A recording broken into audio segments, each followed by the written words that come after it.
Hola, curiosas y curiosos de la historia. Hoy os contaré cómo acabó la aventura de Quinto Sertorio, el estadista romano y comandante militar que, desafiando al Senado romano, se convirtió en gobernante independiente de casi toda Hispania por 8 años. Aquí arriba os dejo la primera y espectacular primera parte.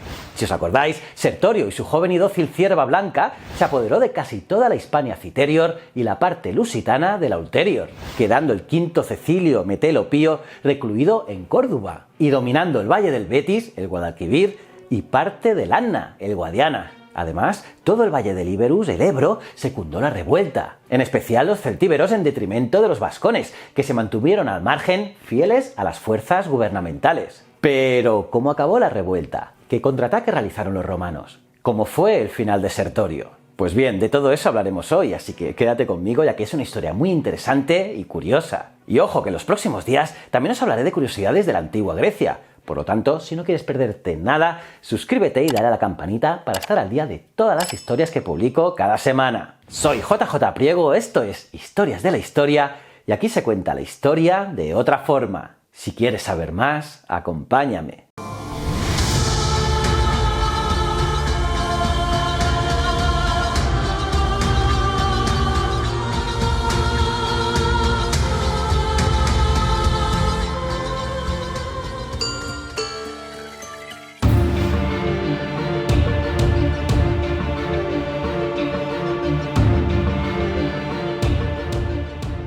Pues bien curioso, en el 77 a.C. llegó a Hispania otro funesto aventurero fugado de las purgas optimates. Estoy hablando del aristócrata segundón Marco Pepena-Bento, y lo hizo al frente de 56 cohorte que nada más desembarcar desertaron de su comandante para ponerse bajo el mando del hombre que comenzaba a ser un mito, y este no era otro que Quinto Sertorio. Y así, con las levas indígenas entrenadas como las legiones y las nuevas cohortes, el ejército insurgente alcanzó el montante de 70.000 efectivos, todos ellos bien pertrechados y motivados, una fuerza ya muy considerable que invalidaba a Metelo como solucionador del problema hispano. Te recuerdo que Sila, el que gobernaba Roma, envió a Metelo en calidad de procónsul de la Hispania Ulterior, y lo hizo con el único cometido de atajar aquella inesperada rebelión. Y este, Metelo, movilizó cerca de 40.000 hombres, pero ahora Sertorio tenía ya más de 70.000, casi nada. Por ello, la fusión de los dos ejércitos rebeldes provocó que el Senado decidiese enviar a Hispania justo al año siguiente a uno de los más avanzados pupilos de Sila. Estoy hablando del famoso Cneo Pompeyo, que a pesar de su juventud era ya llamado por entonces Magno, y lo llamaban así debido a sus éxitos en África y la guerra social junto al dictador. Y de esta manera, Pompeyo fue enviado en calidad de procónsul al frente de un contingente similar al del rebelde, compuesto por 30.000 legionarios y 20.000 auxiliares. Y su primera acción punitiva, tras esquivar a Perpenna entre los Pirineos y el Ebro, fue dirigirse hacia Lauro, hoy Lidia, pues esta ciudad se había rebelado de la mano de un tal Gayo Herenio contra el legado de Sertorio en la Edetania. Y por ello Lauro suplicaba ayuda para levantar el asedio a la que la tenían sometida las fuerzas sertorianas. Y en ese momento Sertorio utilizó el ímpetu de juventud de Pompeyo en su contra y le tendió una trampa mortal entre dos colinas, engañándolo a través de informes falsos para que se adentrase hacia Lauro. Y en ese momento, cuando Pompeyo pensaba que tenía atrapado a Sertorio entre los muros de Lauro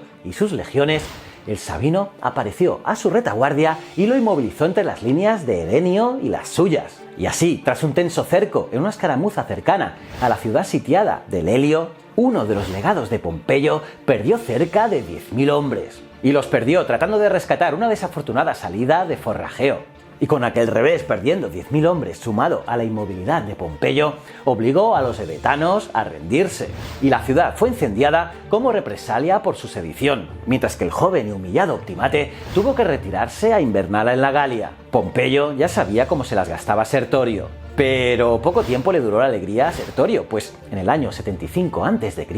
marcaría el principio del fin de su revuelta. Vaya spoiler, lo sé. Y es que, haciendo caso omiso a sus órdenes expresas de evitar toda confrontación, su legado de la Ulterior y mejor legado, Lucio Urtuleyo, desafió en combate campal a Quinto Cecilio Metelo Pío. Metelo, como veis, aún estaba por allí. Pues bien, este, tras desinformarlo con astucia, lo derrotó. La total destrucción del ejército rebelde occidental y la consecuente muerte del propio Irtuleyo facilitó a Mételo subir con sus legiones hacia el objetivo común que se habían marcado las dos fuerzas gubernamentales, la Edetania. Y así, en la primavera, Pompeyo entró de nuevo en Hispania con más refuerzos, dirigiéndose directamente hacia la Edetania, y lo hacía dispuesto a enmendar los agravios de la campaña anterior. Su irrupción en el corazón de la revuelta obligó a Sertorio a salir de su campamento y acudir en ayuda de su legado Herenio. Pero Pompeyo venció al lugarteniente de Sertorio frente a los muros de Valentia, la actual Valencia, causándoles también más de 10.000 bajas a los insurrectos, entre las que se contó la del propio legado. Y tras la batalla, la colonia rebelde fue tomada a la fuerza y también incendiada. Y fue una lucha cruenta, casa por casa y muro por muro. Y es que Sertorio llegó tarde para salvar a sus camaradas de Valentia, pero no para desafiar al joven Optimate, ya que lo desafió a una nueva batalla campal que tuvo lugar frente al campamento permanente de Sucrone. Así, con más de 30.000 soldados en cada bando, la batalla de Sucrone en tierras valencianas fue una de las más sanguinarias de las guerras civiles romanas. Y Sertorio empezó con fuerza, ya que venció en su flanco, llegando incluso a peligrar la vida del propio Pompeyo, quien se salvó de la muerte solo por la codicia de los milicianos mauros que servían en el bando rebelde. Y es que estos prefirieron saquear los caros ornamentos del caballo del procónsul a degollar a su jinete. Y vaya error, posiblemente hubieran cambiado la historia. En cambio, Lucio Afranio, uno de los más fieles legados de Pompeyo, venció en el flanco opuesto. Y lo hizo derrotando a Perpena y dejando el campamento rebelde a merced de los vencedores, quienes en vez de culminar la victoria persiguiendo a los rebeldes, se dedicaron a su saqueo. Así pues, la mutua codicia y falta de disciplina provocó que aquella encarnizada batalla concluyese en tablas, con pérdidas similares en ambos bandos. A la mañana siguiente, Sertorio se disponía a presentar de nuevo batalla, pero fue entonces cuando recibió informes de un mensajero de que las vanguardias de Metelo estaban a pocas millas de allí. Y claro, pensó que si presento batalla y Pompeyo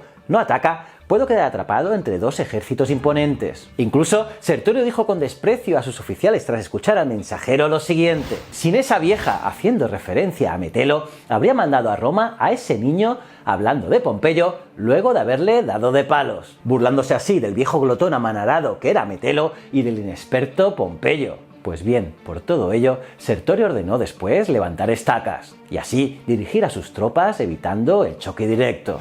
Un choque contra unas fuerzas enemigas conjuntas que le superaban en proporción de 3-1. Pero aquí no acaba la cosa, ya que un nuevo combate campal se libró poco tiempo después a los pies de Saguntum, el actual Sagunto. También, por cierto, de incierto resultado, pues ambas partes salieron mal paradas. Y es que las guerras es lo que tiene. Y como el invierno ya asomaba sus fríos por el norte, Sertorio desmovilizó su ejército indígena y ordenó a todas las partidas reunirse en Clunia, la actual Coruña del Conde, en Burgos, mientras que Pompeyo fue bien recibido en tierras vasconas, donde se estableció para invernar en una nueva ciudad sobre la indígena Bengoda, a la que los indígenas llamaron Pompaei Illum, la ciudad de Pompeyo. Hoy, curiosamente, Pamplona. Y en los 2 años siguientes no hubo más batallas campales, pues Metelo y Pompeyo, y después solo Pompeyo, ya como imperator de facto de Hispania, cambiaron de estrategia, avanzando como una tenaza y sometiendo una a una cada ciudad rebelde. Pero no fue solo este cambio táctico lo que hizo mudar el curso de la guerra, y es que por estas fechas Sertorio estableció un tratado de ayuda mutua con uno de los individuos más indeseables de toda la historia de Roma, el rey Mitrídates del Ponto. Y es que Sertorio llegó a un acuerdo suscrito a través de la mediación de los piratas cilicios, unos piratas que señoreaban de todo el Mediterráneo y que actuaban como auténticos corsarios a sueldo del Reino del Ponto. Para quien no lo sepa, el Reino del Ponto fue un estado de la antigüedad fundado en el año 291 a.C. y fue fundado por Mitrídates I en el periodo helenístico. Estaba localizado al noreste de la península de Anatolia, en la propia costa del Mar Negro, entre los ríos Fasis y Alis, y debe considerarse un estado iranio heredero de la cultura persa, pero desde sus orígenes experimentó una continua influencia de la cultura helénica, debido a las colonias griegas de la costa del Mar Negro, y también a las relaciones que tenían con sus vecinos del reino de Pérgamo y también el imperio Seleucida. Pues bien, estos piratas trabajaban a sueldo para ellos, y sobre todo para robar a los romanos por la Mediterránea. y Sertorio pactó con ellos, y lo hizo a cambio de ciertas concesiones territoriales en Asia cuando Sertorio volviese victorioso a Roma. En cambio, Mitrídates enviaría oro y barcos a Hispania para apoyar la revuelta. Pero la verdad es que no fue una alianza demasiado estratégica. Y es que esta alianza antinatural con un enemigo declarado de la República minó muchas de las simpatías que Sertorio aún mantenía en el Senado. Sí, había gente en el Senado de Roma que le molaba a Sertorio, pero ahora ya no. Y es que ninguna causa, por buena que fuese, justificaba la connivencia con un criminal declarado para los romanos como lo era Mitrídates. Así, según pasaba el tiempo y se reducía su área de influencia, el carácter de Sertorio mutó de la calma y la tolerancia a la ira y el despotismo, bebiendo sin mesura y tratando cada vez peor a los indígenas. Sobre todo, según llegaban informes de que tal ciudad o clan desertaba de su causa ante la presión de Pompeyo y sus nuevos amigos, los vascones. Y el punto sin retorno se produjo cuando el Sabino dio la orden de matar a todos los muchachos de la academia. ¿Os acordáis, no?, de la academia del primer vídeo? Y lo hizo a raíz de la defección de algunos de los oligarcas en los que más confiaba. Y por ello el clima entre los líderes rebeldes se fue enrareciendo mucho por meses, hasta que en la primavera del 72 a.C., el conjunto de sus más íntimos colaboradores, encabezado por Marco Perpenna, organizó un complot para asesinar a Sertorio, y lo hicieron en la propia casa de Perpenna a las afueras de Osca. Sí, traición pura. Juego de Tronos. La excusa fue invitarlo a un banquete para celebrar una victoria falsa, pues su guardia lusitana no le dejaba nunca verse solo y rehusaba dejarse ver en público. Y no os explicaré los pormenores de la conjura, que por cierto son muy novelescos todos ellos, pero según nos relató Plutarco, fue un tal Antonio el primero en apuñalarlo a traición, y tras él horadaron su toga Octavio, Graecino, Aufidio, Fabio, Prisco y el propio anfitrión, Marco Perpenna, que se convirtió en el nuevo líder rebelde. Pero el nuevo líder, le duró solamente un asalto a Pompeyo, quien lo derrotó y atrapó con vida muy poco tiempo después. Perpenna trató de hacer un trato con el Imperator, ofreciéndole la correspondencia privada de Sertorio, unas cartas de apoyo que comprometían a muchos grandes hombres de Roma. Esa era la moneda de cambio por su vida, pero a Pompeyo poco le importaban los cotilleos, y por ello no dudó ni un segundo en ejecutar al traidor que había urdido la muerte de tan digno rival, y tampoco dudó en quemar todas las cartas sin abrirlas, para así evitar que más sangre romana corriese por dicha disputa. Pero ojo, que la revuelta no murió con su líder, y es que la Devotio Ibérica sobrevivía a quien la provocaba. Por cierto, aquí os dejo un vídeo que hablo de la Devotio Ibérica. Y por ello, ciudades leales a Sertorio como Tiermes, la actual Termes, Uxama, la actual Burgo de Osma, en Soria, Clunia y Calagurris, la actual Calahorra, siguieron resistiendo tras la muerte del Sabino, siendo el episodio de Calagurris el más espeluznante y brutal de todos ellos. Y si no, ya veréis, y es que tras meses de cerco y ante la falta de víveres, el consejo calagurritano aceptó la antropofagia antes que la rendición. Sí, preferían comerse entre ellos. Tal nefanda obcecación y su puesta en práctica todavía se conocía en época imperial como la fames calagurritana, el hambre de Calahorra. Y al final, tras agotar las reservas de agua, sal y de esclavos, niños y mujeres que sacrificaban para alimentar a los guerreros, Calagurris se rindió sin condiciones a Lucio Afranio, pues Pompeyo había sido requerido en Italia junto a Craso y Lúculo para sofocar definitivamente una revuelta de esclavos que se estaba eternizando. Y es que las legiones victoriosas de Hispania se las verían ahora con un bizarro ejército liderado por un gladiador tracio, cuyo simple nombre provocaba pánico. Estoy hablando de Espartaco. Por cierto, ¿os molaría un vídeo sobre él? Pónenmelo en los comentarios. Y bueno, al final Sertorio fue otro de esos romanos que sufrió una damnatio memoriae y fue condenado y excluido de la memoria romana. Dion Casio y Apiano lo vilipendiaron, mientras que Plutarco